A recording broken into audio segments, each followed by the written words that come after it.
இதான் கடல் இருக்கா, கடலுக்குள்ளே இதெல்லாம் இப்போ தண்ணி வந்து வற்றிருக்கு. வற்றினதுனால தண்ணி இறங்கவும் உங்களுக்கு தெரியுது. இந்த பங்கர் கடலுக்குள்ளே கட்டியிருக்காங்க. ஃபுல் கடலில் இருக்குது இந்த பங்கர். அதாவது தண்ணிக்குள்ளே இருந்தே வாட்ச் பண்ணுற மாதிரி தான் இருந்திருக்கு போல். ஏன்னா ஃபுல்லாகவே கடலாக தான் இருந்திருக்கு. இப்போவும் கடல் தண்ணி இதுவரையும் வரும். இந்த பாருங்கள், தண்ணிலாம் வற்றி போயிருக்கு.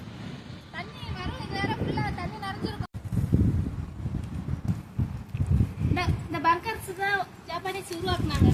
இந்த பங்கர்ஸ் உருவாக்கிட்டாங்க ஜப்பானீஸ். அங்கே கேப் இருக்கு பாருங்க, வாட்டர்